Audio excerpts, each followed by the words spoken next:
welcome, welcome. What a great event that Huma, Solana, and Circle and others are putting on in the PayFi ecosystem, right? All right.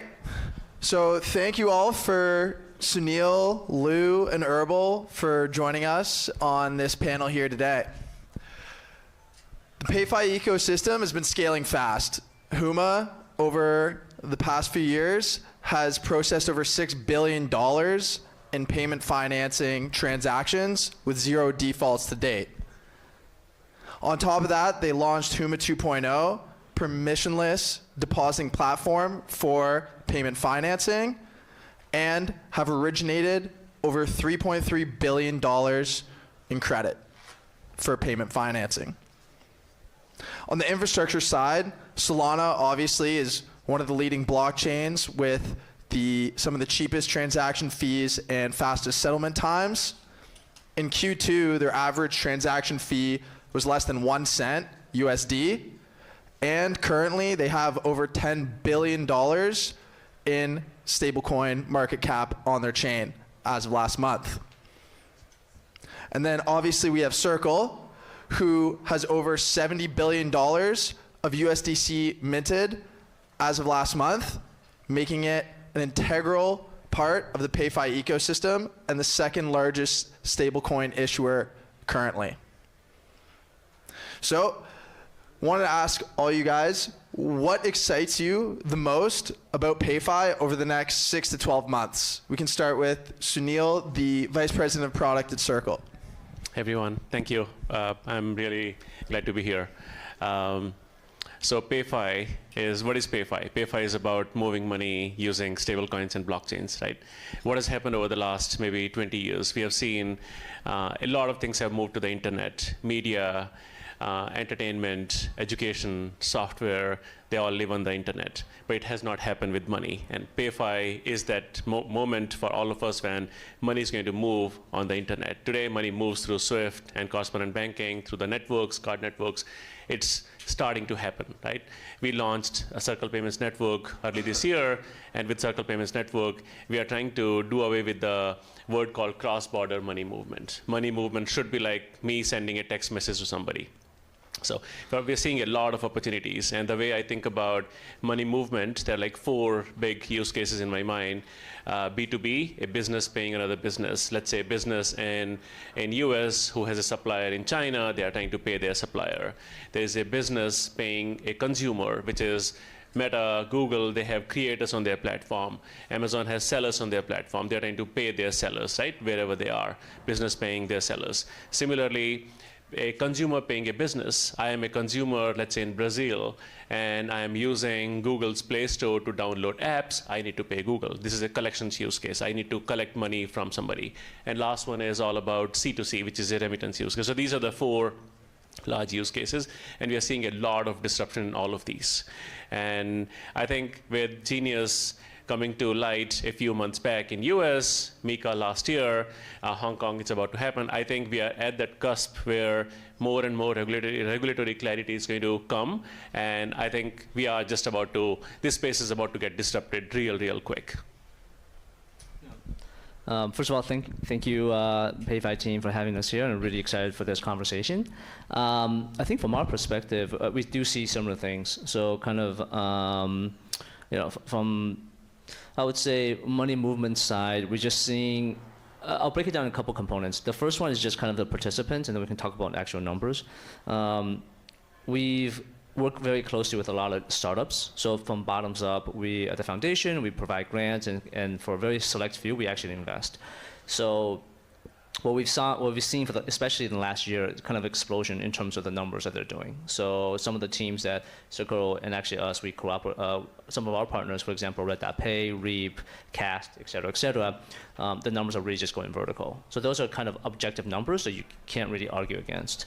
And then the second part, I would say, are more institutional. So kind of PSPs, on-ramp, off-ramps, even acquirers, large card issuers. You can see that they're they also can be broken up into multiple cohorts. There's ones who were from, I would say, early adopters, and those teams are kind of already have established out the pipelines, have the licensing, and the partners in the local rails, and so they're already operating. Maybe not at full capacity at this point, but we know that they are already starting moving flows. A couple $100 million here or there, when at a scale that they could probably scale into the billions very, very easily overnight, and potentially tens of billions. And then you have the, I would say, laggards on the institutional side. Those are the teams that are right now talking to Circle, talking to Fireblocks, talking to BitGo, talking to BVNK, et cetera, right? Trying to figure out exactly what their strategy is, right? And then from just the money movement side, you also have those businesses looking at, oh, should I issue a stablecoin in this particular jurisdiction? Should I get multi-jurisdiction licenses to issue multiple stablecoins, right? Multi-currency stablecoins. And then are there cross-border use cases if I do that? So it's like what we see is on the institution side is like all of a sudden the top of the top executives across all these, like I would say Fortune 100 businesses are saying we need a task force. I need to figure out what was going on, you know, if not just from the management side, but also from actually board members as well.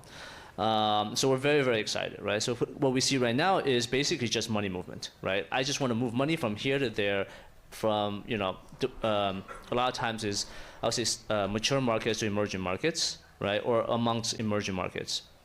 But I think the next step is kind of why we're very, very excited by PayFi, is that it's very obvious to us, this is the next step. This is going to be the bridge. How do you increase the ability, provide credits, provide different facilities, provide different currencies, right? Those are the things that we're actively working on with a lot of potential partners in this room, but something that we're also very keen on to supporting at the foundation.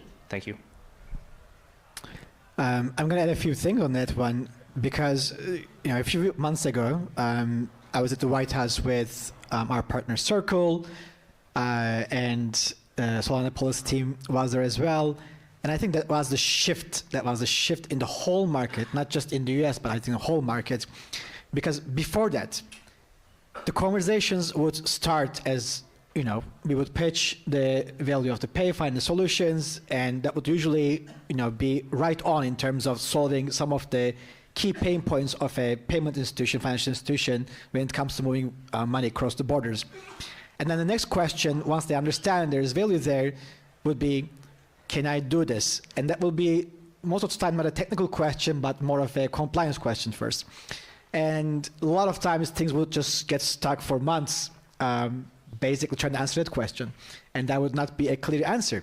And you know, onboarding those PSPs and financial institutions would take forever sometimes, depending on the jurisdiction, because their regulatory body also don't know if they can do it. They're not saying yes or no. They're saying, you know, we don't know. We need to understand more. And they're usually waiting for a clear political signal. And once, you know, we get to the point of technical integration and financial integration, the amount of capital that exists on chain, at least back in the day, and how it was, you know, moving and how much liquidity was available, also would give them a, you know, pause and say, okay, am I going to get stuck in some of these, you know, flows? Do I have enough actual liquidity on the stable coins? Am I going to get stuck on the on-off ramp? So there will be some of those additional questions. And once we onboard them, they would usually say, okay, you know, I want to start slow. I don't see as many, you know, partners doing this. I see the value, and then they would start slow. And then obviously when they see the value, they would be like, okay, how fast can we ramp this up? So the whole conversation has changed since Genius Act. So what happens right now is they got a clear signal in most jurisdictions, right? Even in Asia, they got a clear signal from both Genius Act, but also their own regulators, that now they can do it. And the next conversation becomes, okay, how fast can we do it? And how can you guys enable us, you know, in terms of technical capabilities and the partners to just onboard ASAP, and how big of a volume we can start with? So, you know, we would start with usually $1 to $5 million of daily volumes. Now the ask is usually starting with $30 to $50 million of daily volumes, if not sometimes 80 to 100. So the whole conversation has changed. The scale of adoption has changed, and how fast the money is moving on chain has changed. So I'm just, you know, waiting for Austin's next PayFi customer report to see basically how those graphs are looking. Yep, and I have to imagine they'll be up and to the right for sure. So thank you all for those answers. That was great, and clearly everyone has a strong focus on very different aspects of infrastructure within the PayFi ecosystem, but all towards the same goal at the end of the day. So my next question is more of a focus on regions and adoption. So obviously we just heard Irfan mention that Circle is trying to expand to 180 plus different regions, corridors. We have Huma at the White House, obviously focusing on lobbying for growth in the US. So as the ecosystem grows, where do you guys see the most explosive growth in which region? Would it be more ACPAC, more US, or equal for both? Curious all around. Yeah, I can go first. Yeah. So if we maybe split the world into a few large regions, we have APEC, we have LATAM, we have Middle East and Africa, and we have US, Europe. So what's happening in these areas, right? APEC still dominates all the exports, right? From China, from Hong Kong side. This is like big export region. Similarly, on Africa side, there are still a lot of people dealing in cash, right? On the LATAM side, because of currency devaluation and stuff, people are looking for better ways to hedge against inflation, right? Money moves from global north, let's say US, UK, Europe, UAE to global south. It's also moving a lot between global south to global south. Things that when we started thinking about Circle Payments Network late last year, we were looking for first use case. And then when we wrote the white paper, we had listed 14 use cases in there, and we started with first 2. And we had no idea what was going to happen. And Hong Kong was not in our list. We wanted to go after exotic corridors, but very, very, very quickly we realized that Hong Kong is the biggest corridor. It's like huge. It's like if we have out of 100%, Hong Kong is probably 50% of our corridors right now, traffic-wise. We have unlocked maybe 6-7 corridors already between Brazil, Mexico, Colombia, Nigeria, Hong Kong, China. We are unlocking India, Philippines in the next few weeks, and we have big ambitions of going after a number of corridors. And again, use cases wise, so this is the region wise, like what's happening in the region. Money is flowing into Hong Kong. These are exporters who are trying to collect money from different parts of the world. Money is flowing from, let's say, LATAM into US, from all the global companies, let's say Google, Microsoft, AWS, these are collecting their payouts, collecting money from their customers. Similarly, large companies like global platforms like Uber, Airbnb, they're having to do payouts. So one side is collections from their customers. This is the C2B use case. Other side is doing payouts to your customers, these gig economy workers all over the world, right? Again, so these are the use cases, but the opportunities wise, giving all of these guys stablecoin wallets, virtual accounts, right? Collections use cases, payouts use cases, cross-border money movement use cases.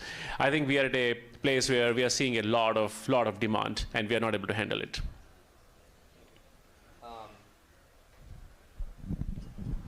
Sorry. I think for us, we definitely break it up geographically, but I also think use case based too, right? So I think like US side, do you really need stable coins from the internal side? You have them already, right? So it doesn't seem as interesting to me. But what's actually interesting to me is there's still people going to issue a ton of stable coins in the US, where like USDC is already dominating. So let's see how that works out, right? And so for us, like I think you mentioned pretty clearly, we're very much focused on emerging markets as well.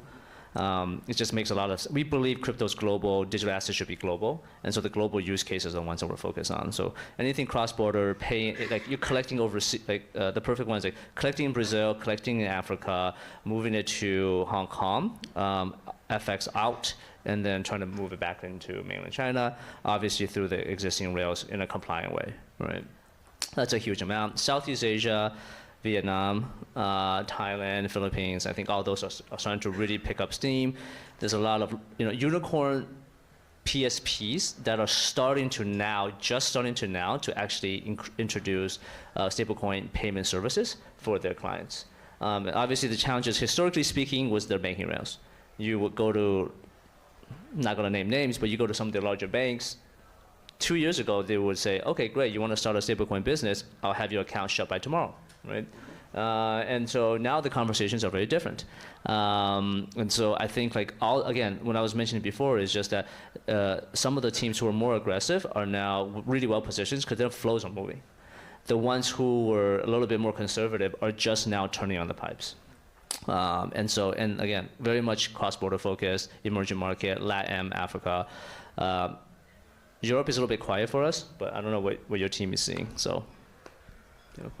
Yeah, we were one of those companies, startups in the US when all the banks were saying, "Oh, we see some, funky stablecoin movements happening, and this cannot happen."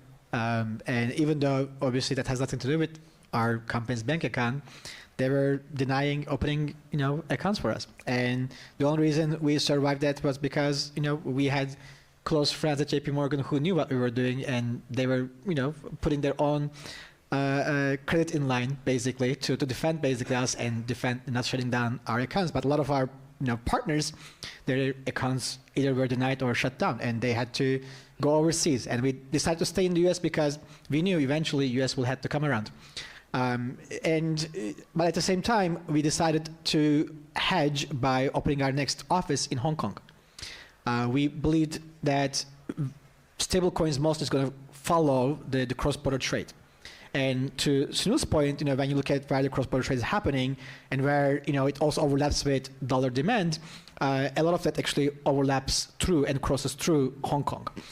So that actually was a great decision because we started growing our APAC business and starting to find, more and more businesses are actually coming to trade through this hub. It doesn't always need to, originating or ending in Hong Kong, but through this hub, a lot of global trade is happening.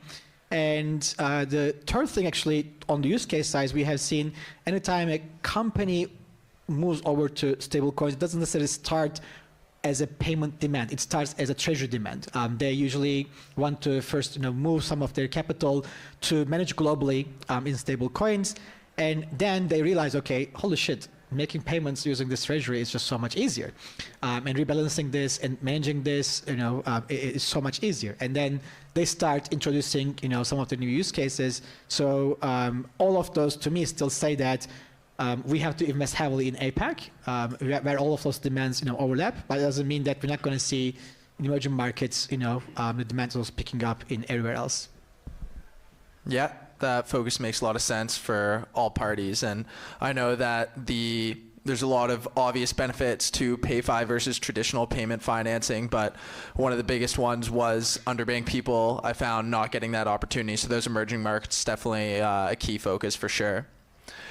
Moving on to adoption. So obviously the benefits are there, 24/7 payment rails, you're able to settle a lot quicker, but adoption obviously remains a constant challenge in this space. So I'm curious, how do you guys find the biggest challenges in adoption, and how are you guys focusing on trying to overcome those? We can start the opposite. Let's start with Herbal this time. Okay, great question. So I'm gonna try to answer it from purely Huma's perspective and how we see that we can increase adoption, because Huma has done multiple experiments in the space, and what we have seen is dollar plus yield on dollar is a very attractive way to bring adoption. And even though our business doesn't have much to do with dollar yield, we decided to package it that way to increase adoption and then bring a lot of liquidity into the Huma pool so that we can enable bigger and bigger use cases on the payment institution side. And we have helped a lot of institutions onboard and scale on Circle, on Solana. And the reason is not just institutions, people as well, this is talking about retail, want to be able to hedge against inflation and want to be able to make sure that they're able to invest in a smart way. And when you're able to create a product that generates inherent value through revenues and turn it into an attractive yield product, you can give it to funds, TradFi funds. So Midas has basically incorporated PST as part of their M fund. And they call it the M Farm. And this is a TradeFi fund that TradeFi investors can invest in, and it basically farms DeFi yield.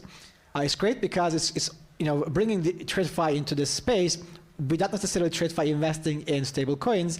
The fund is taking in investments in fiat and then managing all of that in stable coins by investing in DeFi stable coin yield opportunities. Amazing ways to get TradeFi into this. And same thing is happening with integrations into Binance, integration into other fintech applications that offer savings yield to users. All of that actually is going to create more and more demand for stablecoins. We are about to announce in a few months a very massive fintech integration where this fintech has so many digital wallets, millions and millions of digital wallets in emerging markets. And behind the scenes, they're going to turn all of those wallets into USDC-backed wallets. And they're going to start offering yield opportunities, to people on those wallets. And it's just going to create overnight, gazillions of new people coming in into the space without, again, them needing to understand exactly how this whole thing works and needing to go through what we call the traditional native Web3 experience. So I'm very excited about those integrations that kind of like maybe to a certain extent abstract away the complexities of the systems and just bring people in through the door of the yield. It's very exciting. Looking forward for that announcement on top of already some of the stuff we heard today. Lou, how about yourself in terms of the PayFi space and challenges regarding adoption? So we look at it from three dimensions. Number one would be P2P. So kind of seeing the adoption in emerging markets with kind of like retail products. Those are like I would say crypto native retail products. Those are, again, going vertical, right? So I think they're just doing their job, kind of groundswell.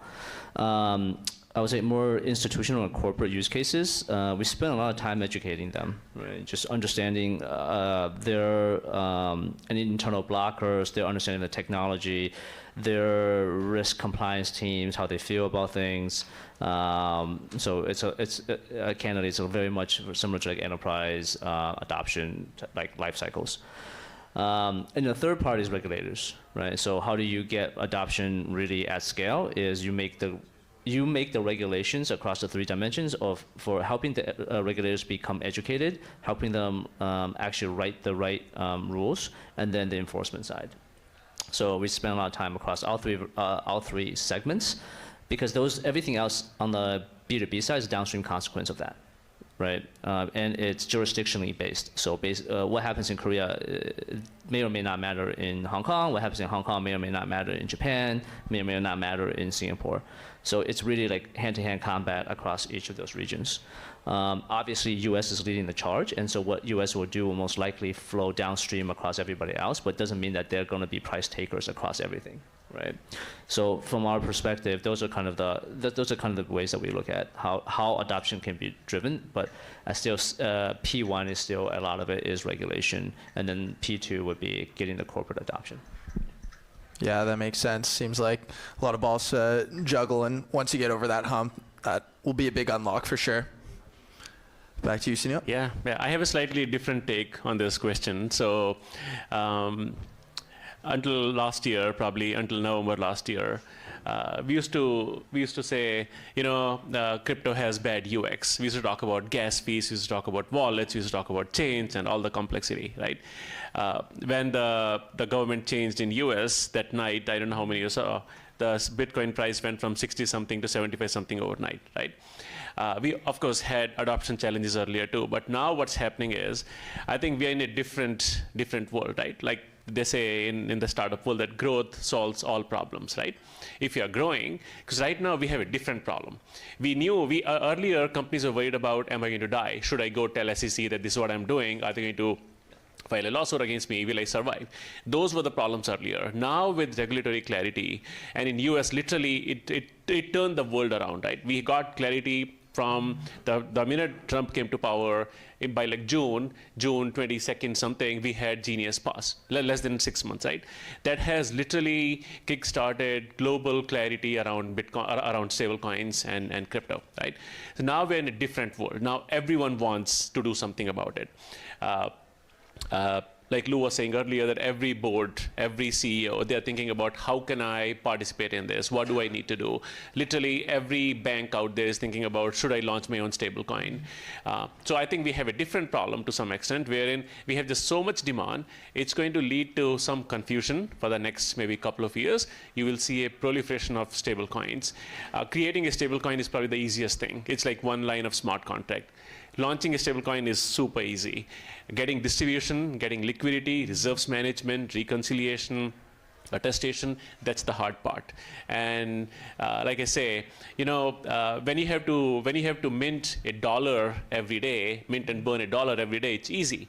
But when you have to mint $50 billion worth of dollars every day, it becomes a very, very hard problem, right? That's the world we are in.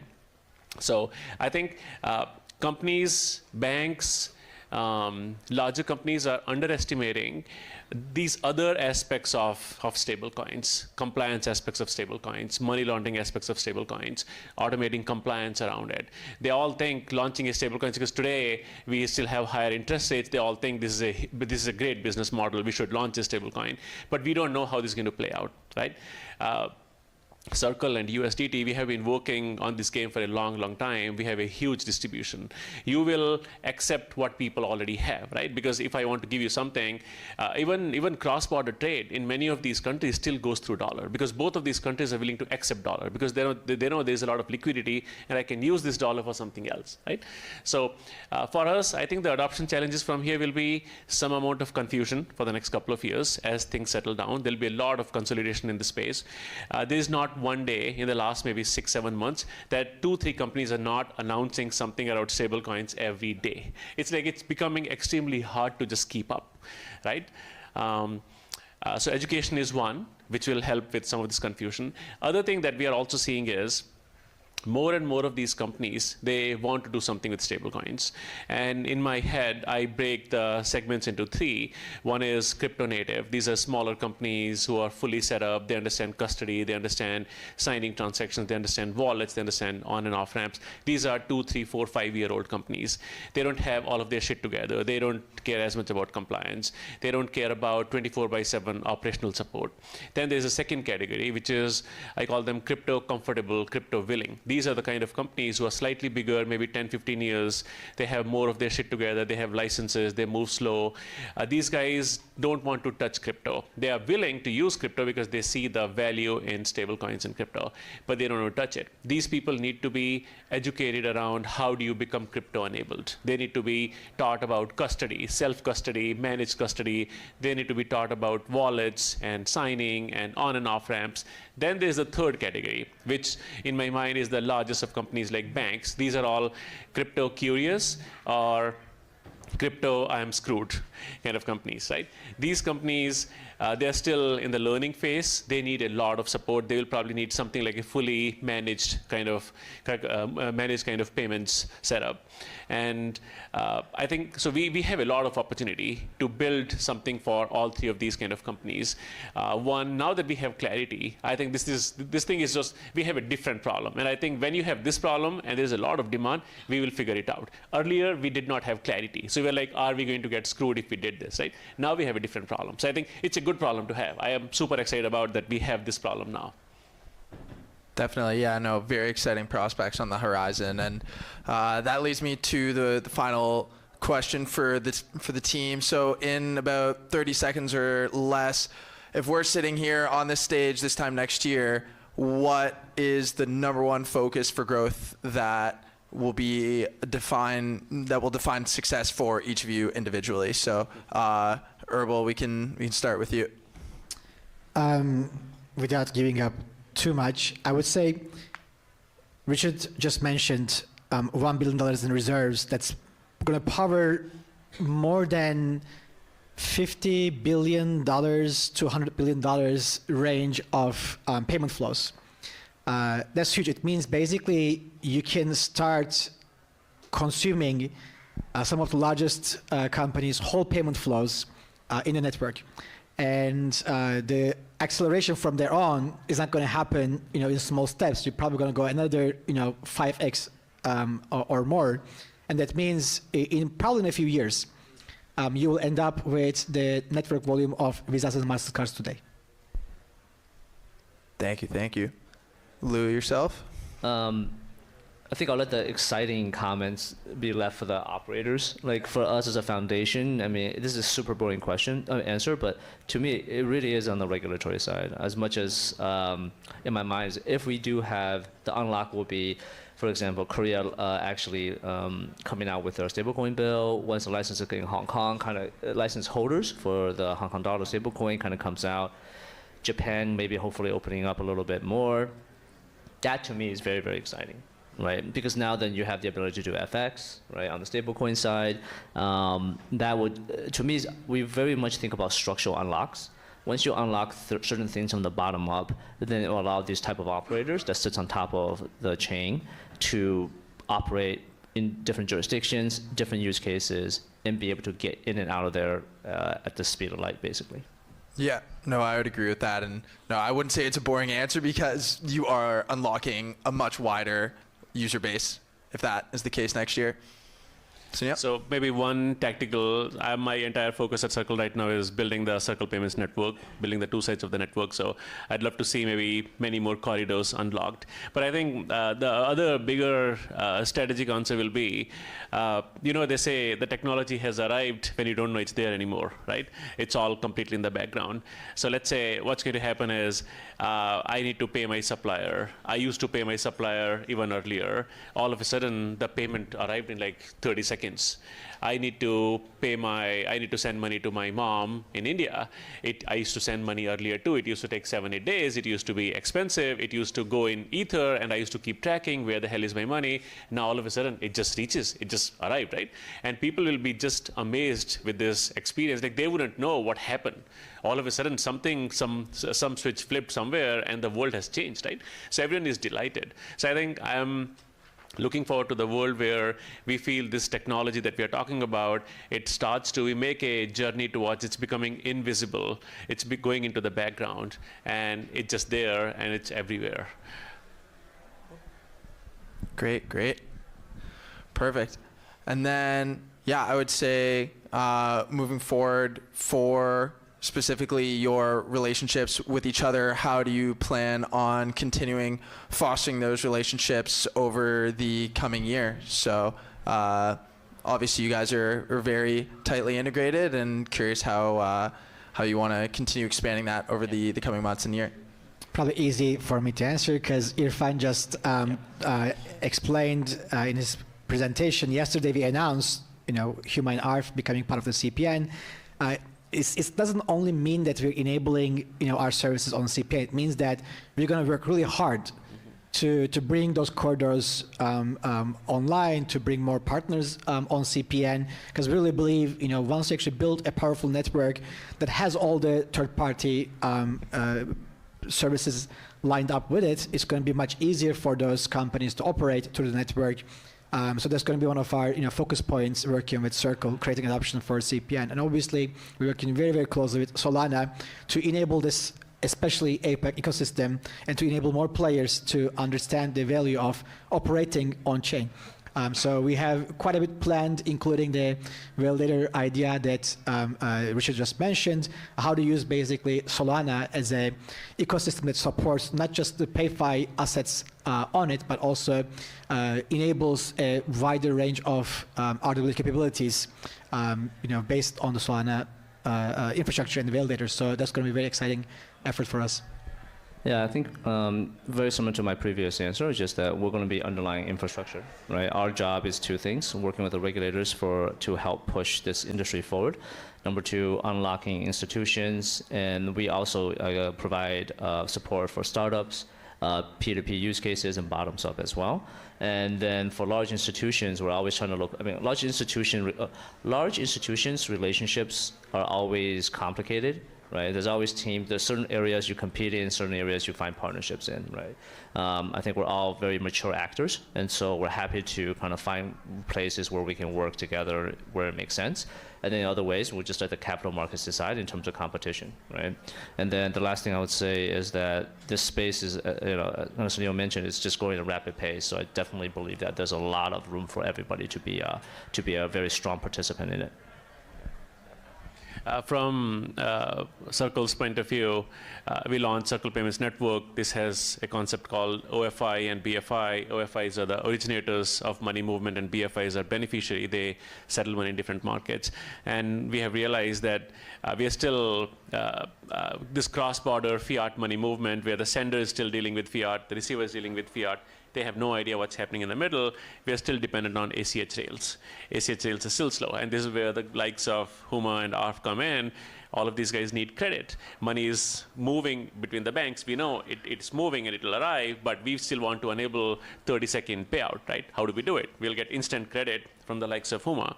And so that's one angle. So we are looking at more and more service providers, third-party service providers. Like Jeremy earlier, he says, we have a big tent mentality. Like we are building a big tent, and a lot of people will be in this tent, and a lot of people will win together, right? So looking at a number of third-party service providers as we bring these OFIs and BFIs on the network, they need credit, they need reporting, they need reconciliation, they need fraud management, they need compliance. So they'll need a lot of these services to be able to do their job, right? So that's one angle. And now with respect to all the chains and foundations, we work with customers, and customers are on these different chains, we support them. And so this is where we see more and more activity happening. We are creating an open infrastructure for global money movement, and we'll be on all of these chains where our customers are. So we look forward to a partnership with Solana more and more on that. Yeah, I think your resumes all speak for yourselves, both within the PayFi ecosystem layer, Huma financing layer, Circle the currency layer, and Solana the transaction layer all continue to be leaders in the PayFi ecosystem space for sure. So thank you all for your time, and looking forward to continuing the conversation. Thank you. Give it up one more time for a PayFi ecosystem panel, everybody. And they're going to take a lovely group photo. Love to see it. Pretend like you like each other. Get a little bit closer. Say cheese. I'll get on the picture. I apologize.